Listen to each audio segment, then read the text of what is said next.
Yes, mate. Sorry Hello, about mate.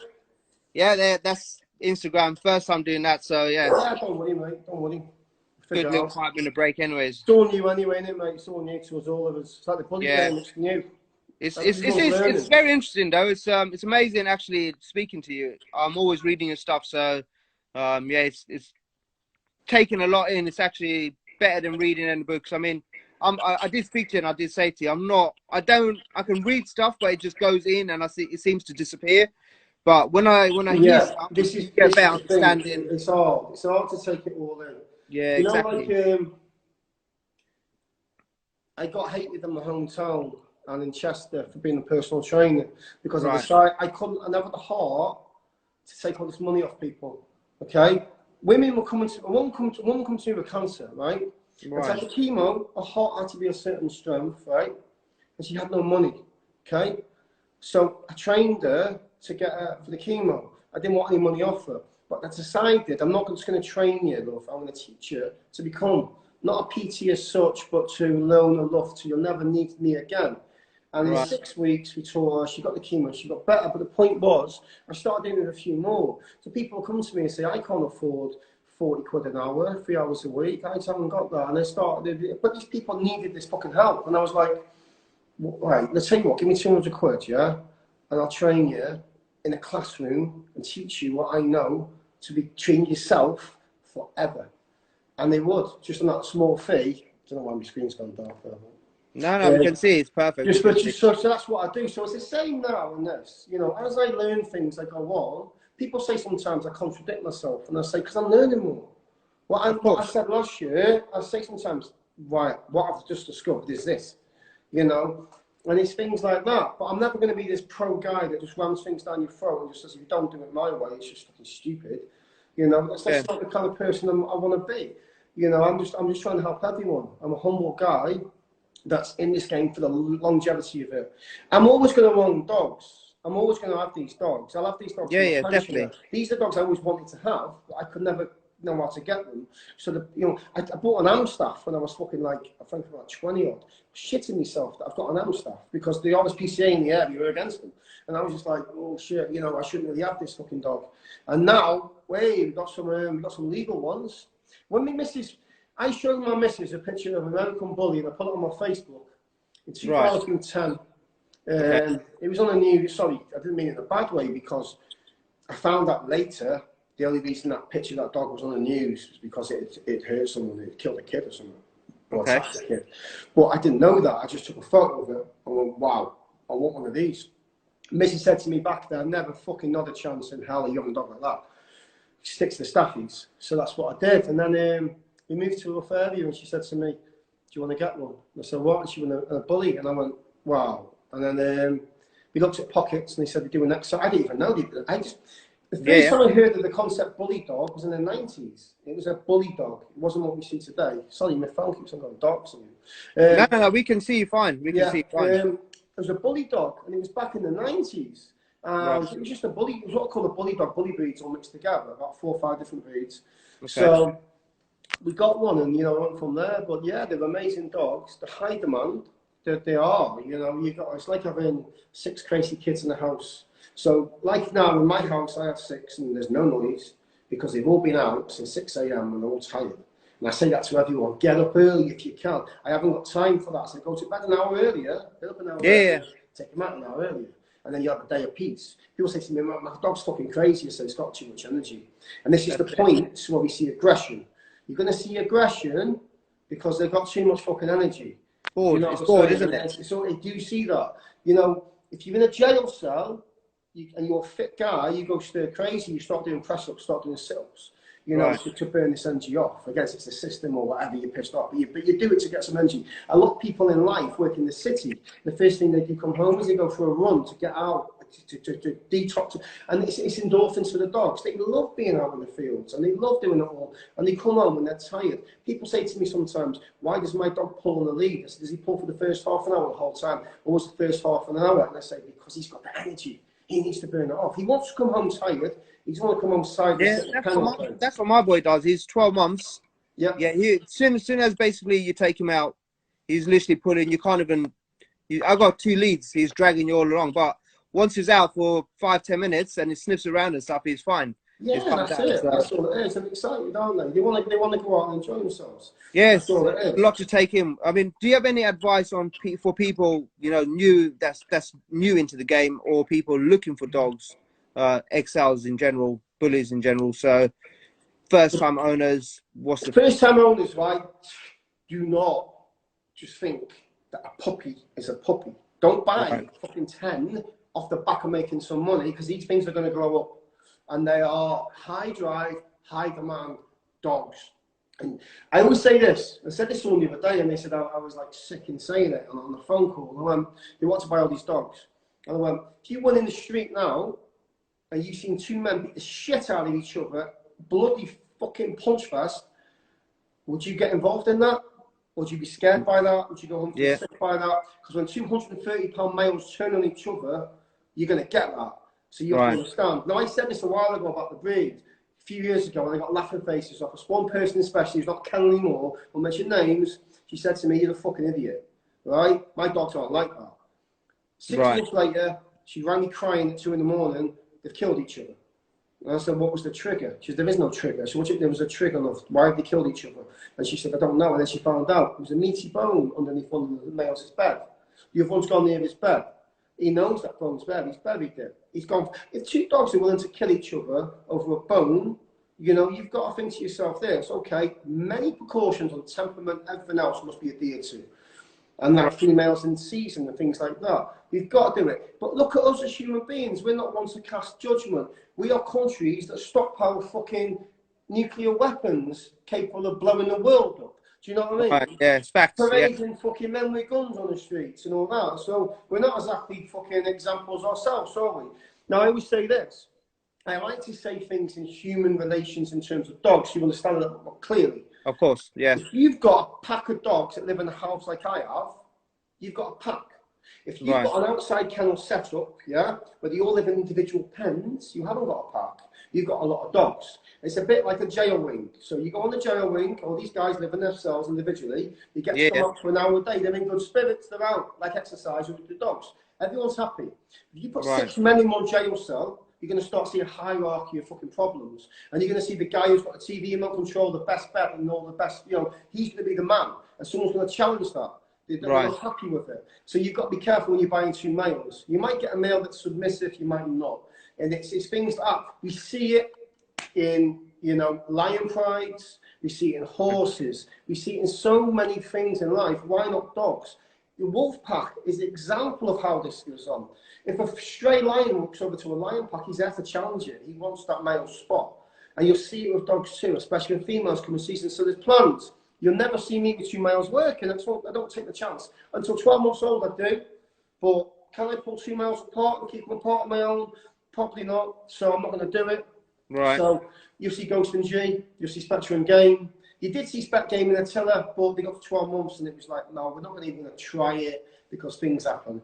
You know, I'm not saying this is an aggressive breed. I'm just saying they're fucking massive with big teeth and big white chests. And if they have a bit of an issue, you know, they're gonna. It's hard to, and the females are the same. So they have a set of rules in place. You know, like I said, you know, in a jail system, if they're all in separate pens, you can't hurt each other. These men, when they're all together, you've got to think about where you are in that ladder. And it's the same in dogs. But people want to portray to the general public that everything's just amazing and it's just all great and it's that easy. And buy my dogs. It's going to be easy. Trust me. Don't worry about it. It's going to be money. You fucking ask someone for a stud these days. The money, the bank details are going to cost before anything else. They send you the bank details. You know, what's this? I want to see the fucking dog. I want to come to your house. Oh, I'll come to my house, pal. Don't come to me fucking can. I'm not showing you where I live. I was going to do. Sell me a puppy in a car park at midnight. Well, yeah. I'd like to do that. And I said, wait a minute, I've not even seen your face on any of your pictures. You've always got like a big smiley, happy face over your face. That means if there's a problem with the dog, the IG's going to turn off, isn't it? Of course it's going to turn off. It's just flipping off. Don't see them again, do you? Yeah. So if you're buying dogs off someone that's never even, they don't even turn up. I've seen people not turn up with a stud at the clinic themselves. They send their mate. And when it comes to buying the pup, they send their mate and they meet you in a car park. And then people say this, well, how do I know who's coming to my house? How do I know that I can trust the people that are buying the pups? They're simple, okay? You ask for ID. You want to see a photo ID of them. And you want to get yourself an £80 ring doorbell. If you've got a 10 grand dog, you can afford the fucking ring doorbell. And when they come to the door, they press it and look at the same person that's on the ID who's ringing that bell. Right. He knows already now. He's no point in trying to take your dog off you. It'll be on national news tomorrow. And then, do you know how many people have gone to buy dogs off me? And I've asked for ID and they fucking cancelled the page, mate. It's gone overnight. The page is gone. So they've been going to try and take a letter. 6 times I've had people trying to steal my letters. You know, it's a nightmare. Since they're all XLs, I've done some things in the back of the house and I've got this fucking razor wire up on cameras. No one's tried.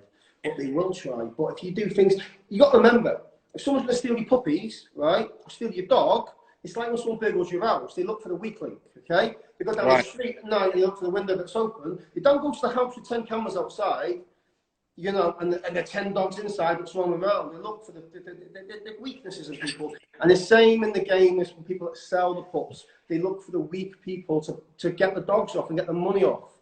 People come to me, as if people I can call, if I want to call people in this game, I put on last year as a joke, just to see it. It was a social experiment between me and my wife. I put, I've got 2 dogs coming in next year, fucking amazing. These will be the best dogs in history, believe me. If you want a slice of this, DM me. Yeah? My phone lit up. I could have sold the whole litter for 25 grand a pup. I never even owned 2 dogs. It was just bullshit. And I said to them in the DM, mate, I'm just joking. But why were you so willing to do that? Why were you willing to give me all your money and you don't even know me? You're in a different country. I said, come on, mate. You know what I mean? It's that simple. Look what you're getting. Would you buy a car without a test drive? No, definitely not. Well, people do actually. They buy them off eBay. They're never happy about it, are they? In your kennel, who is your favourite out of all your dogs that you got? Who's my favourite? Your favourite? Yeah, your favourite one. It Ghost is me, man. Do you know what? 3 years ago, come in the house, he died. A whole tub, 200 fucking, what do you call it, sweeteners, coffee sweeteners, yeah? Wow. Now, 2 will kill a dog, 2 will kill a dog. Simple as that. Heart attack, yeah? Right. I rang the vet says to me, he's going to die in the next 20 minutes, you can't stop it, okay? Unless there's a brand out there that is okay with dogs, but there's only 1 on the market, the odds are it's not that one. He says, go and say goodbye to your dog, mate. So I sat there, my missus on the phone, she's trying to find out if the brand's okay. I'm just sat there, Ghost to know what's going on, I'm just hugging him, and it was that then I realised, Jesus fucking Christ, I can't lose this fucking dog. Do you know what I mean? It was horrible. But she come in, she went, these are the ones that are okay. And after that, we don't even have sweetness in the house, it's all sugar. Do you know what I mean? But I didn't expect that, and I didn't even know about that. I knew sweetness was bad for you, and obviously it was going to be an issue if he did, but he kept him out of the way. He's jumped up, flipped it off, and had the fucking lot. Luckily, they were all right. But it was terrifying. It was absolute. And then, do you know when you realise then how much you love these dogs and how much they're part of your life? People think it's all IG. I say this to people, don't live in IG. It's not real, okay? You and no one's watching. Yeah, exactly. I'm the guy in the field that's wrestling on my hands and knees with game in the afternoon, laughing. I had him in a fucking figure 4 like leg lock or something, like a full arm bar the other day, laughing on the ground. People walk past the field and go, that man's insane. He's a fucking nutcase, but I love these dogs. I get one pleasure in the mornings, in the AM, running around with them, playing with them, getting the most out of them. I don't get the, you know, making money's okay, it's great. And I've not got to the point in the game yet where I've made loads of money. Don't think I have, people, for 1 second. If you can show me where I've made some money, and you show me some expensive dogs that I've sold to, please show me where I made this money. Like I said, in the last year, I made 40k. Yeah? Right. No, I didn't make, I spent 40k, yeah? Right. My last litter, I made 15 and I spent it on the downstairs, fully conditioned aircon unit, all fucking indoor shit for my dogs.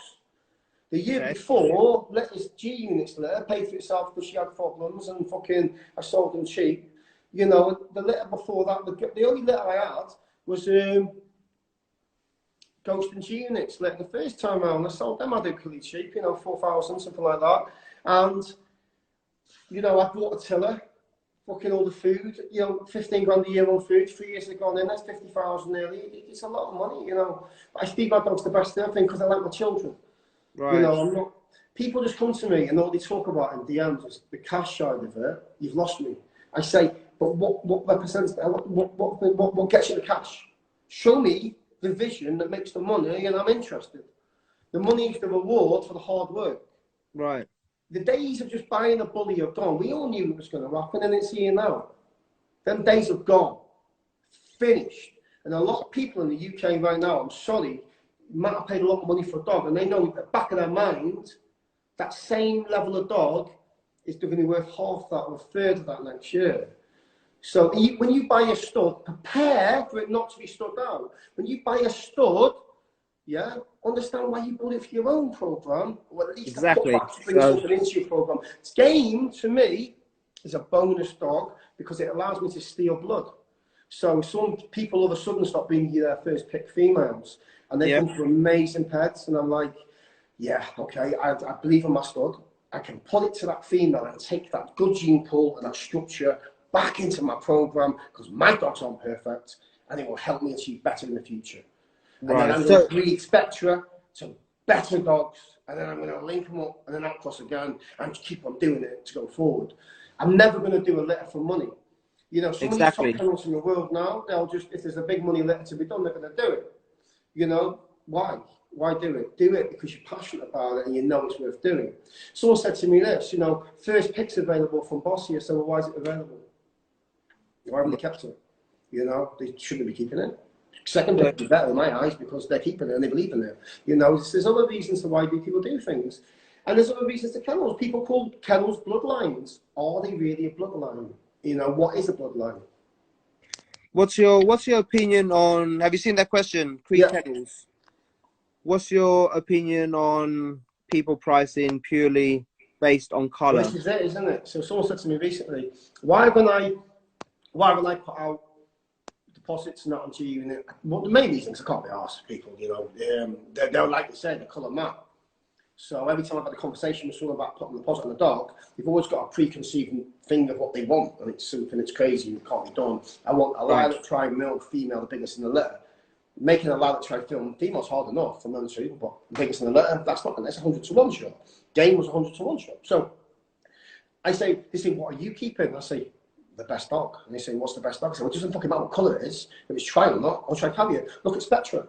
I sold a lilac ghost tri, her sister, yeah, Merle, and I kept the blue tri-cavalier. Right. You know what I'm saying? In money terms, so you might think, but her next litter, everyone wants to buy a pup out of it because structure, like I said, you're right in what you're saying, it's crazy, but them days are going to go. Do you remember when we all rushed into getting lilac tries? Okay, I couldn't afford one. I'd loved one, couldn't afford one. So anyway, someone went to a show 2 years ago and he said to me, I went to the ABKC show and nearly every dog there was lilac tri. Right. I said, right. And then Milk come in and it's lilac tri, chocolate tri, and it's all been done now. So it doesn't matter anymore, does it? So basically, we want to price it on, we priced it on colour because it was rare. It was basically rare. What you're trying to say. And it's become that rare. Everyone's gone that much into Merle now. Someone said to me the other day, show me the best lilac tri studs in the country. I couldn't even think of fucking 3 or 4 of them. I was thinking, is there any money more? Where have they all gone? You know, but again, people were just breeding lilac tri to lilac tri. They were just looking at the colour for the whole litter. They weren't thinking, well, that lilac tri should really go to that blue tri-carrier because he will bring some fucking fire out of that. You know, he carries chocolate, you know, you can have a nice stud out of that. And more importantly, when your kennel produces a stud, it's got your name on it. Exactly. I don't get any credit for ghost breedings. EBI does.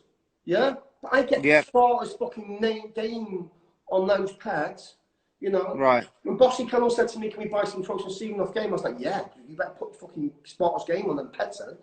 Do you know what I mean? Yeah. Something like that. And it's the same when, you know, that's all I want to see. I want a bit of, you know, when you look at a pet, you look at the cat, you just see the name of the dog. So if you're getting credit, you might have made that dog look fucking amazing, but no one knows who you are because the kennel that produced it is on the pet. Right. And what if you fuck the dog up? What if the dog's a sack of shit because you fucked it up? Who gets to blame them? It's a bit of a shame, but the kennel doesn't fucking produce this, so it works both ways. So your advice is, what you're trying to say to people is basically, from now on, if you want to breed, make sure you select a dog because it's good, because it's got what the traces that you're looking for in your pet, rather than if you're going to build a house, if you're going to build a house, it's not being Hugh's fucking house, is it? You built it, right? The finished product's you. Your finished product isn't what you're buying in the bully game. It's what it's going to be in 3 generations' time. And what your kennel's known about. Someone says to me in this game, what kennels are doing great. I can't think about your productions. I can't think about what you bought. You might do very well with your dog, and it might look amazing, but that's what all good pet owners do anyway. I want to see what you're breeding and how you're breeding it. And I'm the same as well. If I fuck up, tell me about it. Say, that fucked up, Howard. What happened there? And I said, I don't know. I try my best. This is my vision behind it.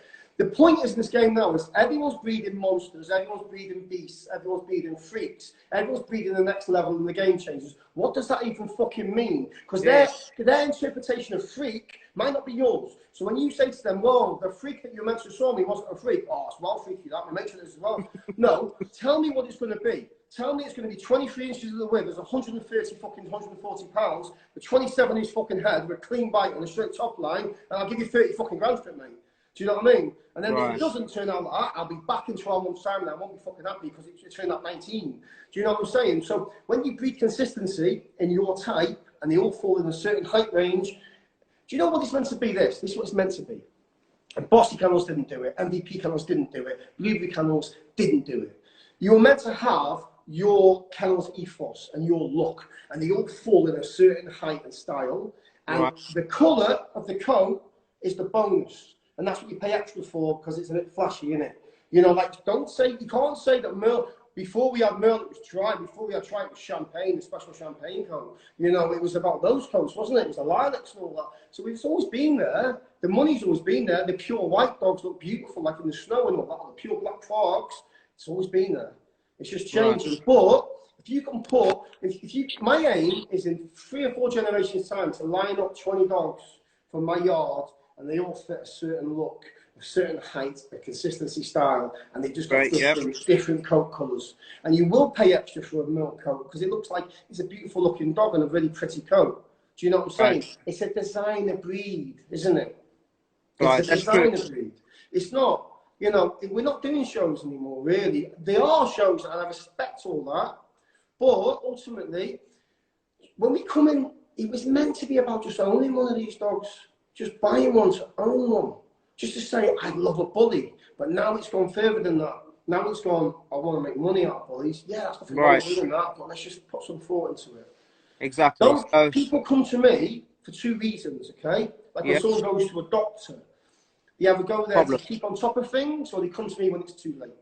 And they say to me, look, my dog can't walk properly, bro. And I say, fuck, my hands have been out for only 6 months ago. It's not doing any better, is it, when he's fucked? You know, it's a shame. You'd be looking at some sort of fucking surgery very soon. And he says, yeah, the vet said that. I hope you do something different. I said, well, it's going to cost you 10 grand, isn't it? So now where's the choice? If you got 10 grand, is he getting put to sleep? You know, it's not the breeder's fault, mate. It's your fault. You should ask the questions, or you should have done what you did. And then you only got to go back on the pages sometimes. To try and blame the breeder, go back on the pages. The dog's hanging off a fucking branch at 3 months old in the park. With a 5-foot apple on it. You know, and it falls and bang on the floor, jumps up, bang again. I've got that puppy here at the moment that I took off her first pick. I'm not keeping her, but she's not jumping on anything. She's just got a nice soft play area to play on. Goes outside for a little bit. She can play with any adults. You know, I see on these fucking stories all the time a fully grown adult dog playing with a 3-month-old dog, knocking it all around the garden. Would you walk in the garden and kick your 2-year-old son in the arse? Whack him everywhere? No. The dog might want to play, they might not feel it, because dogs don't feel pain like we do. Yeah, exactly. Yeah. Do you know where lockjaw comes from? Do you know a lockjaw? No. A Pitbull, right? These dogs have got pit in them. Where does lockjaw come from? The jaw doesn't lock. The dog just doesn't feel fucking. Pitbulls don't feel pain. Yeah, exactly. Yeah. Okay, can't get them to let go. They don't care. A Pitbull is the only dog that will fight to the death, and it's still wagging its fucking tail. Okay, it doesn't feel it. So your puppies with that heritage inside, and they don't really feel the pain as much. You can, you know, they take a whack, but the joints can't take that whack. Are there any common health problems to look out for as well when in XLs when buying them? Slippy floors. Do you know what? Actually, one of the world's biggest kennels the other day. They got loads of followers, expensive dogs, and now the dogs slipping all over the floor and jumping up on things. And these are puppies. Environmental dysplasia, right? Did a massive case study between North and South America. Okay. Who have the most dysplasia in the first 3 months of life? Because that's when they say it's inset. It's inset then. So make sure you buy off. When that breeder says to you, my dog's got perfect hips, they might have, Your dog's only got dysplasia, you've done nothing wrong, because the guy with a perfect head doesn't know how to raise the puppies. Okay? Yeah. Them pups are raised on sawdust from slippy welfare fox. They're slipping on mum. You can see them trying to make the fucking drink the milk. Their legs are going everywhere. They're fucking themselves up. Then they go to make, when they're 6 weeks old, they're playing with mum and she's smacking the shit out of them all on the box. By the time, the longer that dog stays with them people, the worse it's going to get. So the dogs in North America had more dysplasia than South America because of the slippery, icy surfaces. Okay? Yeah. They were slipping. The dogs in South America in hotter climates, on sandier ground and things like that, and they tend to have less. And they looked into it very deeply. We're not talking about a case study of like 5 breedings, we're talking thousands of breedings. When they do massive case studies like that, dysplasia eradication programs and things like that, they look into it very deeply. And it's not one breed, it's across everything. But guess what? They can only study breeds that are in, like, say, the KC registry. For instance, the American Bully doesn't exist. The American Bully is kind of built to win and it's built to fail. Okay? When you're building a dog with so much bone density and muscle on unfused joints, I keep on banging on about fusion every fucking day on my page, and people are like, what's he going on about? And then eventually they bring their dog to me and they go, he doesn't walk very well, mate. And I go, yeah, because he's too muscular and you really needed to really adhere to some basic shit on that dog. Like I said on that Bully TV, if I go and took a big strong guy in the street now who's never trained before and put him through a workout, let's just say I put him in a gym now and I give him some massive heavy dumbbells and tell him to a fly, listen to his chair, listen to his test chair, just listen to it, it's going to tear, right? He's never ever been in a position to do that before. Now a dog who's 100 pounds in weight, at 6 months, has never really, is smaller muscles and tendons that help stabilize the body, not move forwards. The big muscles stabilize the small ones. They ain't ready for that turn or that turn. And it's not about them doing it once, they're doing it non-fucking stop. You're throwing stones and sticks down a hill, and the dog's going whoom, straight down the fucking hill. 60% of a dog's weight of its body's on its fucking elbows. It's going down there, bang, bang, bang, intensify it to 400%, right? Okay, yeah. That. And when you keep on doing it, when you play fetch with your dog's looking at you, you throw a ball, and it's a pop, it's spun the other way round, landed, bang, and ran and got it, right?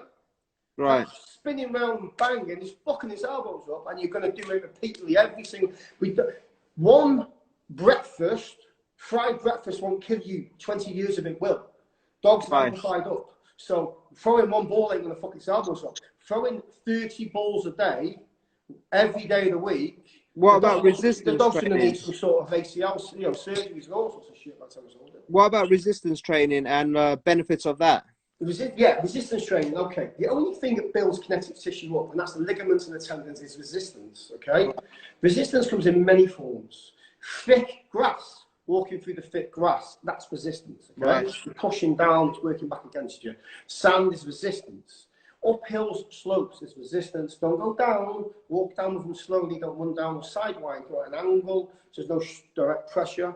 You know, that's resistance. Gravity is resistance. The dog could do body weight gravity, so if you get like, it goes under a tunnel or under a table. So as it goes under, it's on its legs, it's pushing back up. That's like pushing up, that's resistance.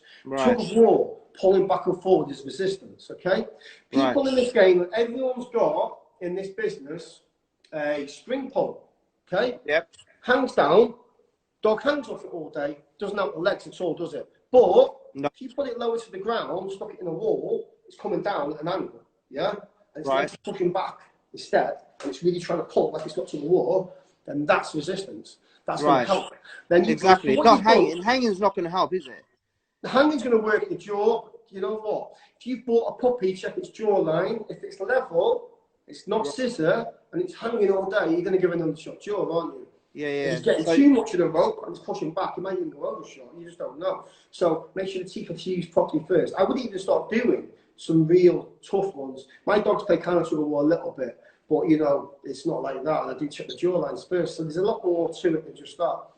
But it's just basic, you know, 6-month-old dogs doing 30 minutes a day of its main play. You know, 10 minutes only needs to be resistance, running through the soft grass, tug of war, little bits like that, all adds up. What about swimming? What? Swimming. Swimming I'm scared of, okay? 10%, okay, of all dogs have got genetic heart disease. You can't test that dog We can keep them murmurs, but murmurs iron themselves out. We can't test your dog until it's 2 years old with a heart sonogram called a Doppler test. So 10% have got heart disease. 13% of the 10% is heartworm, which is treatable. Okay. The rest of it isn't. So we don't know if it's got a bad heart. So I did talk about this a while ago. But what it is if you throw your dog into a cold environment, is it going to shock its heart? Can it respond to that? Same with heat. Can it respond to it? When your dog is in the hot sun and it lies there knackered on the side, bring it to a cold area. When it's swam out far and it's ice cold water, it's hard to get it back in. Now you've got to remember this as well. The sea is different to the rivers. Okay, the rivers come down from the stop and it's a set temperature. I think a fisherman once told me, how true it is, I don't know. He said it takes all years for the sea to heat up.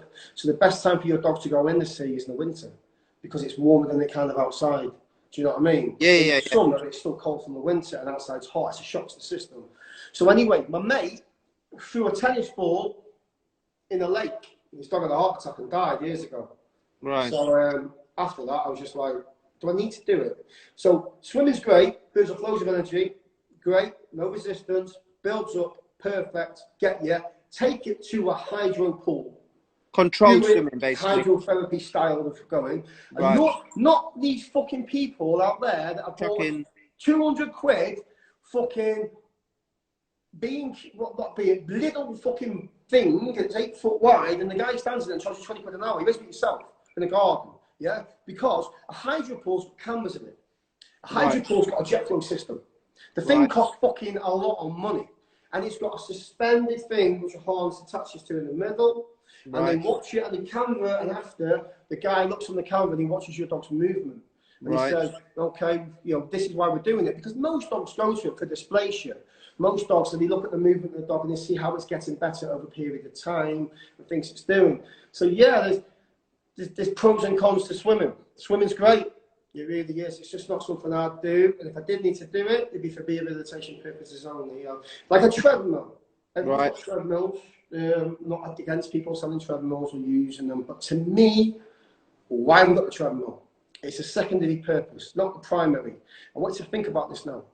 If your dog's running forward on thick, uneven ground, it's working its body. It's working its primary, it's stability in its own body. It's going against the wind, against pressures, against resistance. It's going against all sorts of things. It's working diversely. As the foot hits the mud, it's moving at different angles, okay? It's moving all this supporting body. As it goes sideways, it counterbalances, it structures itself, it pulls itself straight, it goes back, right? It's working the whole body and it's doing it as it wants to. It's changing direction, it's working everything in there. On the treadmill, the dog starts to go forwards. Well, stay stationary, but the comes forwards on it, yeah? All they've got to do is stay up straight and keep on moving forwards. And then it kind of starts going on itself and it kind of just working, right? So now they're just working the prime movers and not much of else is getting fusion type and the stability's working. And I say this from being 20 years of a personal trainer. I've had guys on treadmills that are treadmill kings and they come in there and they run on the treadmill all fucking day. Yeah? I've took them up a mountain and they're fucking knackered. They're knackered after 5 minutes. They're knackered from the rocks, the terrain. They can't run on the beach. There's so many other things. I get them moving side to side, doing other things, picking things up in a circuit. And they go, oh mate, I'm fucking knackered. Next day they can't walk. Their legs have been hit from certain angles they've been hit before. So treadmills to me, if it's night time, you restrict the time. You've been busy in the day, you want your dog to get out, but let's be honest about it. What are you doing when your dog's on a treadmill? You sat there, would it be better to you be out too, doing some miles yourself? Yeah. Good for the mind as well. I'm not against the well-being. I wouldn't use one, but, some guy said to me one day, I've got 20 fucking dogs, what do you expect? I said, what have you got 20 fucking dogs for? What kind of life are they having apart from they're not on the treadmill then? They just sat in cages, they do anything, There's a line, isn't there, between owning dogs, doing well, and being a flat-out kind of puppy mill. With a dog's dong. I seen someone have a setup the other week, I'm not going to say you, breeding Frenchies, and everyone's clapping him. And there's a warehouse full of little tiny things. I thought, what, did they get out? Did they work? Did they see human intervention? Interaction with me? Does anything happen? Or they just sit there like a chicken in a coop and just have a leg and have some eggs and sell them, you know. So there's levels to it, isn't there? There is. Yeah. And I like to talk to people that love their dogs. I like to talk to people that know the mannerisms and characteristics about their dogs. I love your dogs on your Instagrams because I get to know them through your stories. Right. And Exclusive Bullies UK was showing me the other day his stud, and he was going down the fucking slide in the park. He was running up it and he couldn't get through the obstacle course, and he got through it, and the dog fucking slide down the slide. That made my day. That made my day. Then some guy just stood there with a 160-pound ball going beast. That didn't really impress me anymore. If the beast does something, I'm impressed. If the beast heads across the field at 30 miles an hour and jumps over a 6-foot wall, Jesus Christ, take my money, I'll be running onto your house and watch it myself. Do you know what I mean? So there's levels to it. But they're getting popular, these dogs now. So we're seeing a lot of the same content all the time. So if you want to work your IG, it's a shame you have to now. You know, your dogs are sold to IG, your dogs get out there through IG. Try a little bit more to your content, make people fall in love with your dogs more and see what they're getting, and especially the temperament too. Yeah, create your own version, isn't it? Your own vision. Yeah, definitely. We got another question here. If you look on your screen, pick the one you want. There's a few questions. How long should you keep an XL puppy out of the walks? 3 to 5 months old. It's just a 5-minute rule. So when your dog's 3 months old, it's 15 minutes a day. Use the 15. It doesn't need to be working out, does it? You can do that in the garden. You can play around a little bit. Yeah, running around covers miles. Yeah, not jumping, but you can jump about a little bit. You know, to grab a little bit of resistance, whatever. The 15 minutes at 3 months old, okay, is used for social awareness. Walking around don't just put your dog in a boot and take him to a field, because if your dog ever gets out one day, how's he going to get home? Okay, walking around the streets, let them know the neighbours. They know who he is. If they see him, he never gets out, or you know what I mean, or someone robs him or steals him, they know who it is. Your dog should become a bit like geographically intuitive. They should know where they are. If I dumped Ghost 2 miles from home, he would find his way home, no doubt. We don't go in the car. We walk the streets. I use my area as my place. Everyone's got the opportunity to do that. Some people live nowhere near any fields, but just take them out. Even if it's just walking around the streets, let them know the areas, let them know build-up areas, let them know roads. Ghost would not just run into a road and get by a car. He would sit and wait until they knows when it's good to go. You know, there's so much that goes on. And if you say it doesn't happen, it does. So many people out there have said to me, my dog got hit by a car, died when I was fucking 18 months old. A staffy called Tyson and broke my fucking heart, man. And I wasn't even meant to be out. I told my mum and dad, don't let the dog out the pub at night because I went to the door. They rang me up, you're crying, you hit by a fucking car. I went off my tits. I smashed the fucking pub up. Well, I was like, why is he even let out? How is he even out? You know, we let him in the pub at night, let the punters play with him. I said, for fuck's sake. And he's gone out the pub and recognised someone else that he knew across the road, and he's run into the road, hit by a car, taxi. So since then, I'm like, right, you will never, it's illegal. So let your dog off the lead, and he probably can't be a barrier in this country. You know how to do it, okay? Yeah. Especially big, scary XLs, okay? So I have respect for the people that don't know this breed. Like I said, it's not a popular breed. People are generally, don't tell old Dottie in the street to stroke your dog because she's terrified of it. That ain't going to fucking help. Do you know what I mean? Just be respectful and say, I'm going to walk over this side. I'll walk over that side. These aren't popular dogs. Like I said, 750,000 dogs for 17 years worldwide is not a lot. So when we're in that Pitbull stigma in the UK, it's up to us to show these people that this breed is beautiful, it's friendly, it's gentle, it's not what you think, but there's ways to do it. Having your dog hanging off a branch of the local park isn't a way to do it. Do you know what I mean? I stopped Ghost and G working in the skate parks. They played too rough, people could see it. And even though I was there at 6 a.m, people were there at 6 a.m. So I was just like, I'm not going to do it anymore. I think it looks intimidating. If you notice, when was the last time you seen Ghost and G play rough play? Yeah, we don't do it. We do the tug of war, you know, people to watch that, but I don't have them screaming around fields anymore. I used to teach them to bite the collar, not anything rough, and play and all that. It worked great, built them up. There's better ways to build them up. I don't want to see people seeing it from a distance because they've already got a preconceived notion in their head that these dogs are killers. Do you know what I mean? So I don't want to promote that. I want to promote amazing dogs. Do you know what I mean? Yeah. What's the best way? What's the best way to start up a kennel? Starve? No, to start a kennel. What's the best way to start? This is a massive question. It's the biggest question you'll ever ask in your life. Okay? You can buy a stud or a female, can't you? Yeah. Two things you can do. You buy a stud, it's got to get stood out. You've got to put the fucking work in. You've got to ask for a putback. If he turns out amazing, they might even want to give you the putback. So you're like, I want the putback. Take the second pick. Then with the female you bought from him, you can then breed to a stud back, you know, something like that. If he doesn't get stood out, you're in no man's land, okay?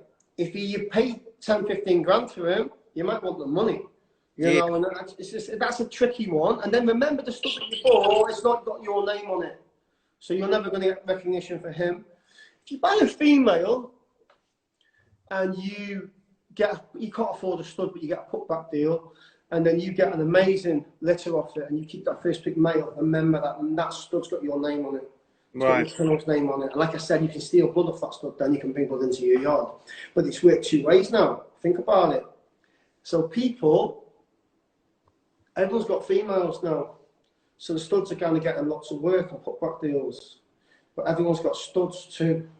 And everyone's getting, it's a tricky one. It's so, what does my head in? And it pisses me off, right? And people in this game are a little bit contradicted from what they say. A lot of good breeders out there say, oh, you just breed anything to anything. But those same breeders, when someone puts a female on Facebook and says, any studs, doesn't even show the fucking female, they all put the studs up. Just loads of studs appearing on it. Someone put a preview up the other week on Bully Black, well, 700 studs appeared.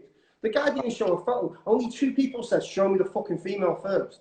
You know, she might be fucking blind, deaf, and all sorts, and fucking terrible. But they were willing to just do the breeding to get some money. And obviously, then you're contributing to the problem. Right. So it's a tough game. It's a really tough game. Like I said, the days of just buying a dog, making some money, was going to end soon. So now it's about, you'll always make the money. If you look at the American industry, what changed? We had the bully influx. It's coming back around now in America, by the way. It's but everyone rushed into bullies. A couple of kennels took some chances. Bossy took a chance on Try. Prime Yard before that, they took a chance. They made it work.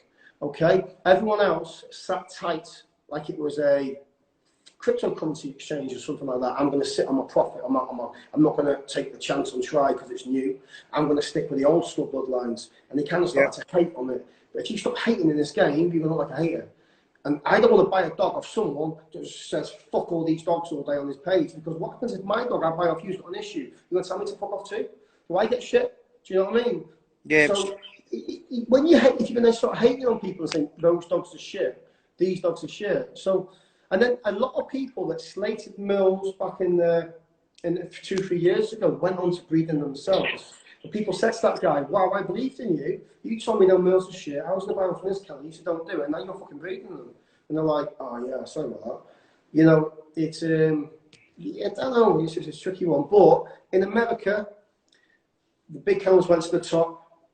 The money for where everyone was just getting money, where it kind of fell down. So the other day, somebody put up on there the other day, show me some pups in the $3,000 category. In America, 70 litters were put up. None of these dogs were sold at 3K each. Okay. You know, in the UK now, that'd be classed as a cheap pup. So where's it going to be? Where are we going to be? You know, and I'm just saying to people this, think about what you're doing. Forge your own way. You might take a fucking loss right now, but you won't in 2 years' time if you thought about it. You become a kennel that is known for something.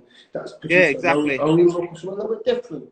You know, I see Scott Knox at Joker Line banging it all the time, non-stop, throwing it in. He used cookie dough for the monster, Cookie Monster, sorry. He used him for a certain reason, for height and size, for his extreme line, and he's doing his own thing, and he's just doing it and doing it and doing it. And when someone says to me now, old school extreme, I just send them now.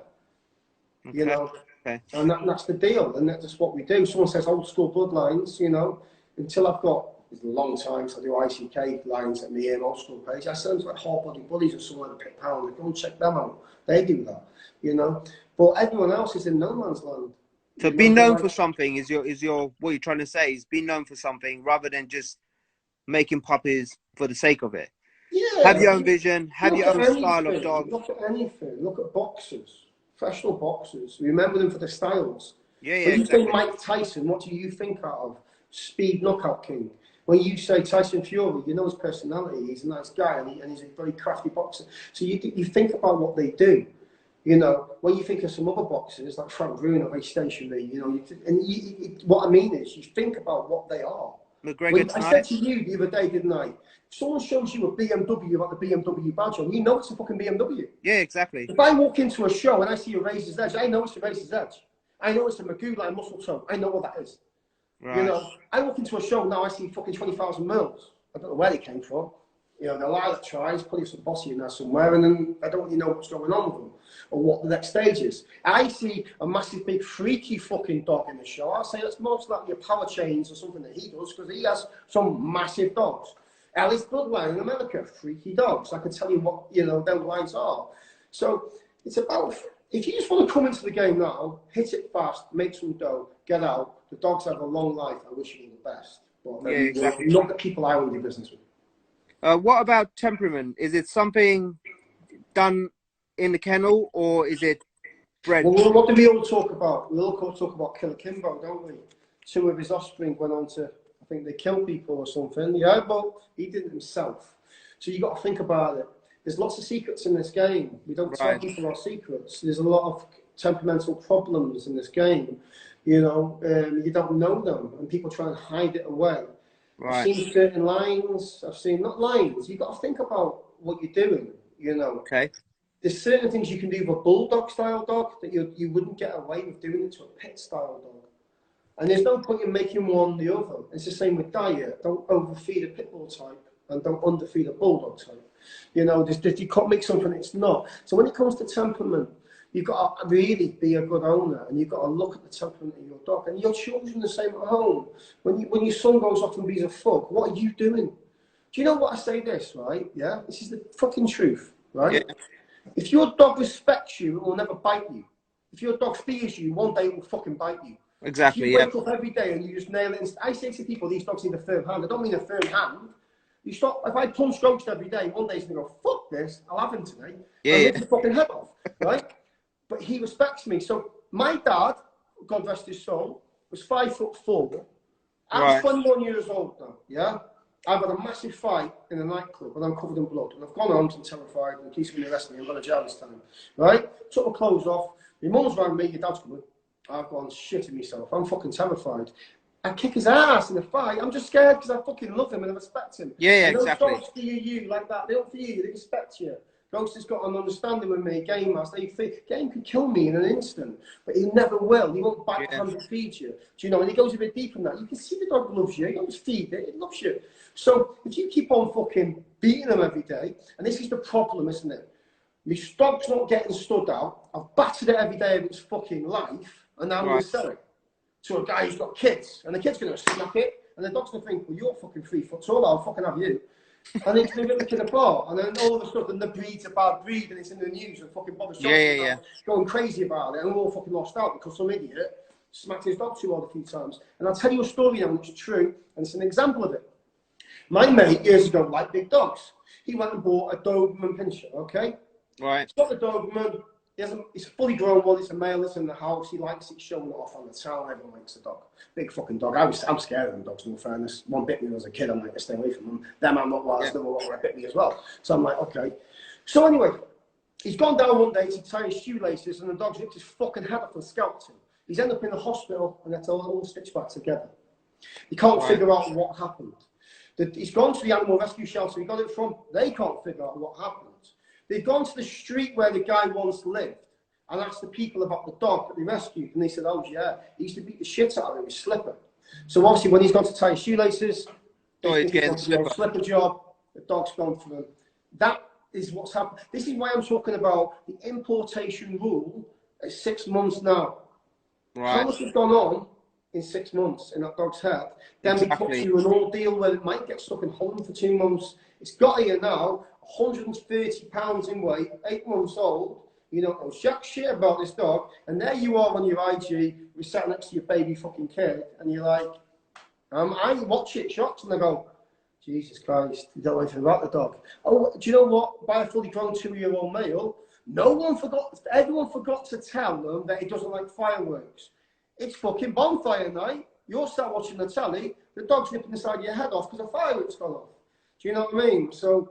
We don't know about, and they're not going to, when the dog is like 30 grand, are they going to tell you it doesn't like loud noises? No, they're going to miss that bit out, aren't they?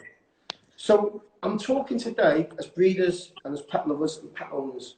I'm not coming at you. Before we start going into the real nitty-gritty of the whelping, the fertility, the diet, introduction. The exercise, I want everyone to understand what they own, what they've got. And then exactly, if you buy a dog today, in 2033, it's still going to be here, isn't it? Long after this game is finished, you're still going to be here. You know, when it stops breeding as a female, it's still going to be there. Yeah. You know, when it's just, you know, they're there for life, and it's a passion, isn't it? So think about it. Like I said, a dog is a pet with the potential for a return, not a return with the potential of also being a pet. Exactly. You know, that dog's there for life. Well said. Well said, mate. And that's what you've got to understand. So even like food bills, think about it. When I'm not making any money in 4 years' time out of this stuff, I've still got to feed it for the next 8 years. And a £150 dog, like game, costs a tenner a day to feed. You know, so it's going to cost me £3,500 a year to feed, regardless. So the next 8 years of his life, it's going to cost me £40,000 to feed them. So you have to, that's another thing that we have to pay attention to. Okay. Yep. Good point. Everyone's in the now, and everyone says this. Everyone says, I'll only breed twice. And then you think about, well, I'll do 3. Well, everyone says this, I'll only do this, I'll only do that. You know, and everyone says this to me all the time. You know, I thought you were going to keep back up every breeding. If I kept back up every breeding, I'd have 100 dogs in the house. I'd be some crazy dog now. You know, so the idea is to breed, keep back until you breed consistency. When you're breeding consistency, people are just buying off you, so they got what you've got. The idea is for me to breed dogs that everyone else can own too. So we can all own what I've got. So game isn't just game anymore, it's not a fluke dog. I'm making consistency from that. You can buy one off me. If you like it, buy one. If you like, if you, people say to me all the time, well, game out produce himself. I say, well, bring me a girl of similar lines, similar look, similar stature. And he will, yeah. You know, there's a difference to it. So there's many levels to dogs that we just don't talk about on IG. We don't do it, and we should do. Yeah. I think there will be a lot more. Does anyone ever ask for temperament? Yeah. Everyone, anywhere, everywhere. Does anyone say, what's mum and dad like? Oh, they're banging. No, I mean, what you like them. If I went around the house now, walked in your front door, is he going to get my fucking head off? Right. I both like it. Are they inherently like it, or just like it? I understand they're being protective. Can we take them out on the street? Does it carry on? Because if it carries on the street, I won't buy from you. Because either the dog's bad, the light, or you're bad. You know? True, yeah. And like I said, we've got to stop selling dogs in car parks. We've got to stop, you know, just meeting at clinics. Meet the people you're buying from first. The only people come to me with problems, I got ripped off. Even today, someone said it. The rules changed. The dog had the litter, and they want more money now. And they're like, fucking hell. Is it in the contract that they can't? I didn't sign the contract. I said, well, unless they sign the letter, you have to give us more money, aren't you? Well, no one wins. You know, it's a shame. It's like these putback deals that people do. You know, people say to me, do a putback. I say, well, have you whelped a litter before? Or no, it doesn't matter. So there's a lot that goes in. So hopefully, like the podcast, we can talk about. Yeah. When I'm whelping G's litter, we'll do a live on that, and I'll show you what I do. That'll be good. I'm saying I'll show you how to whelp a litter. I'll just show you how I whelp a litter. That'll be good, yeah. What I do is different. So there's many factors. It's a new breed. It's a breed built for muscularity. Right. You know, if you overly muscularize a dog, its gait, its movement changes. It becomes what we call coddy. Coddy movement. The leg starts to move skywards and scatter because it's too muscular. And when they scatter on uneven joints, so young, stocky, very muscular fucking pocket styles, don't have them screaming, doing agility and turning around, have them going in straight lines. Just keep on working on your movement, on your gait. The two muscular dogs. Someone showed me a pocket only last week, can't walk. 6 months old, it's disabled. It's a shame. Yeah. Well, I think we've touched on everything. Has anyone got any more questions before we end it? Yeah, sorry about not answering too many questions. I'm just trying to generalise everything today. Yeah, no, definitely. There's a lot that needs to be said. That's what I mean. There's so much, and this is how I see the bully game. I don't just see the glossy side of it. Let's just make some money, let everyone do well, and let everyone just keep on. You know, this is from how I see things differently. Exactly. I'll talk about line breeding next time. I'll talk about in-depthly how to breed a certain look, how to steal traits from kennels. I make me steal it in general. I mean, just take the trait off the dog, put it into your line, because that's why we do it. Yeah, definitely. There's a lot of them. There's a lot that we need to talk about. But next time, let's tune in next week. Let's get a topic. Let's stick to that topic. Yep, exactly. So we know about the history of the breed. We know where tries kind of came from, Mills kind of came from, what the bully's about, how things are done, where we see it, where we see ourselves, where we see our future, more importantly our future. And we can look about where we're going from this and what we're gonna, and you know, things like that. So maybe like next week, if you want to look at diet or exercise or whelping or fertility, that's interesting too. So many people aren't looking deeply enough into fertility. You know, have you even asked the stud what he's producing before you use it? You know, many things, and what can the stud do to make it better? Right. We've got one question here. How do you determine your first pick, keepers or first pick? Preparing your first picks is crazy because if I'm doing it myself, if I'm whelping my own litter, it's very in depth. Okay, so you've got the first 3 weeks of life. Okay, that's mum. Right. That's your dog's genetics. Okay, monitor the weights, monitor the gains, monitor the progression rate. Okay, you're not looking at structure or anything like that. Then forget about the coat colour. Just monitor that. Okay. Then now you've got to remember this. Have you been alternating the dogs? Have they got everything they need? Have you tried bottle feeding after they fed on mum to make sure they're getting all the goodness they need? Okay. Have the dogs that are being fed on the top nipples where there's no milk reverted back to the bottom one to make sure everyone gets a full feed if you're not going to bottle feed to make sure they all do well? That's kind of genetics, okay? And you'll see some dogs racing ahead. Now, when you've got into it, now have they raced ahead because they're greedy? You can look how much fat they've got on compared to other ones. Also, just carrying more fat. Then when they get to 4 weeks old and you've conditioned them into normal foods, okay, monitor the weight gains again. Now, I'm not keep on saying weight like it's me that's the biggest. I'm just saying watch them. Because there's a reason you did it. If you bred 230-pound dogs, you would expect 130-pound dogs. But with mid-generation backgrounds, some might be 100 and some might be 150. It's easy to breed the 150 to get the 130 than it is to get the 100 to get the 130 later on. So what you want to do is just monitor them very carefully, who's putting on weight, who's gaining at a certain rate. Then you want to look at them all. When they're 5 to 6 weeks old, 6 weeks is picking time. 5 weeks do it early for your own use. Look at structure. It's the first window into adulthood. Look at the structure. Try to look at the bite of the teeth as they're just starting to grow. Look how they stand straight, rear angulation, foot angulation, nice head up, nice straight, structure, top line. Make sure it's all the complete package. Don't pick a dog because it's got fucking milk on. Just ignore everything else. You know, just look into what you're getting. And then you've got to take that choice. But as you've been doing it and you're watching it and you've done a series of litters, you start to say to yourself, I know which one to keep. I made an assumption last time with my wife on all the weight sizes and measurements of every dog that would come out of that litter. And sorry, I Ghost and G's first litter. And I was right, and I was pretty much right in what they turned out to. I was shocked in a couple of them, a little bit bigger than I thought they'd be. But yeah, that worked. We've got basically just under 2 minutes left of this one here as well. We've got one request to jump on a live. Should we get him in and then just get him to ask his question? Yeah. Okay, let's do that. 1 minute remaining. Hopefully he gets on it. There you go. You got under a minute, man. Oh, I don't know. They're just gone. Okay, we got upload. Figure segment on the DNA. Yeah. To research what colours and genes, etc. Yes, there's a lot. People message me this all the time. Colours are very difficult. If a dog's got 2 colours, you know, usually in most cases, if it's not coloured by something else, then you'll have it. So if your dog has got 2 copies of chocolates, it will be chocolates, unless it's got dilute 2 copies, and then it becomes lilac. You know, black will become blue.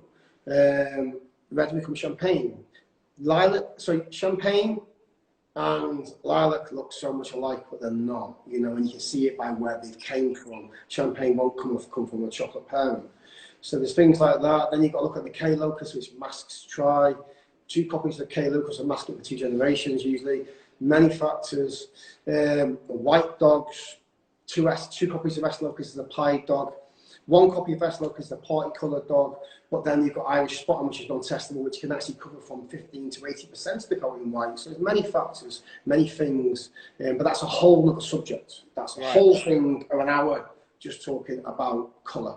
Okay, we got 10 seconds left, so just want to thank everyone that has stayed on and watched as well. Okay. It will be uploaded to IG stories, I think it is, and YouTube as well. So appreciate you guys for watching. And proved why it was because 2 semen enter 1 sack. And when this happens, remnants of what would have been a fracturing go over. Sometimes the dog has an extra toe. Someone else mentioned the same thing the other day, explaining why it was. In human beings, we see it all the time. But You know, it was negative. All of a sudden, goes to terrible. So you go out and you test them, your MBOT testing is clear of everything. Do you know what I mean? So the best I can do is that. All I can say is that 200 of offspring from dogs over the world, and they're all fine. You know, nothing wrong with anything. So you've got to ask yourself, what do I mean by selective breeding? And this is what, to me, okay, I think Mill was on his way to saving the bully game. And you might say, well, how the fuck does that make sense, putting a bulldog in there? Because everyone was breeding try to try in the main lines, okay? Right. Now, try didn't just come in from that line, what I mentioned before, maybe, with Diva, I don't know. It's coming from other places too, okay? Now, you've got to say, where did the try gene come from? Has it come from the Amstaff Pitster back in the day, or has it come from something more like Rottweiler, or has it come from Doberman? The Doberman is the Rottweiler. You've got to know why that dog developed. In the late 1800s, Carl Doberman created the Doberman because 2 reasons. He did a tax round. He wanted a protection dog. He didn't feel a Rottweiler would cut it. He wanted a protection dog to protect him when he collected money. He also looked after a dog pound, so he had access to these dogs. And by selective breeding over a few different breeds, he created the Doberman. But more importantly, he took the 10-point gene from the Rottweiler. Do you see what I'm saying? So let's just say it has come in. Let's just say it's coming from Doberman. Many generations past. I'm not talking about it happened 5, 10 gen ago. I'm saying someone created something back in the past in the 80s or 90s. And of course, definitely. Mastiff pit type dog that's got 10 points that we see in the Swinford Mastiffs and all these other types of dogs from the 70s. And you've got a nice dog at home, and they thought, you know what? We'll cross it over. Now, the point is this. It's not about the hung papers. It's not about that. The game's hung. It's about where we go from it. Now, if you're going to keep on breeding try to try, because it's try. Because if you breed try to try, they'll all be fucking try. You'll make more money, won't you? But no one's got a try out there that says, you know what? My try looks a little bit like where it came from. It's a little bit longer in the face, longer in the body, a little bit tighter on the shoulders. The generation's gone on. I need some fucking meat, right? I'm going to go back to old school. I'm going to go back to some old lines and whack an 170-pound bull that suits it to type, thickness, pick the best back from it. I might need to even pet own some of them, but I will own this try-carrying stud, who I'll then put back to a better try and a line breed. But guess what? You're not going to make any money, are you? So the whole conception of it's out the fucking window. So not many people are doing that. Do you see what I'm saying? They're just going to say, well, do you know what? It's a bubble. It's going to burst. It might not be here in 2 years' time, this breed. The money might not be here. I'll just make a little tries instead. That's fair enough. I respect that. I understand that. But if you make something a bubble, it becomes a bubble. Exactly. That's the thing, yeah. And you blow some up so fast, bang, it's gone. And that's what's happening in the UK right now, okay? You'll get another wave of it, maybe, but it's going to be a couple of years away. But the point is, you've blown it up, it's pots. Were those breedings worth it? Did you really think about what you were doing? Because the only people that are going to stay around for the good money later, because there's not 500 kennels no more, it's soon to be 5,000 kennels. Okay? Right, exactly. And you're only as good as your productions. So you're only as what you bred this year, you're only as good as next year what you show this year. Okay? Exactly. So it's all about creating your own vision of something in order to be different, but maintaining health. People laugh until we sit down with you for 3 hours and you say, this is what I've researched, this is what I've done, this is where I'm going. I'm not saying my dogs are perfect, I'm just saying I'm on a path.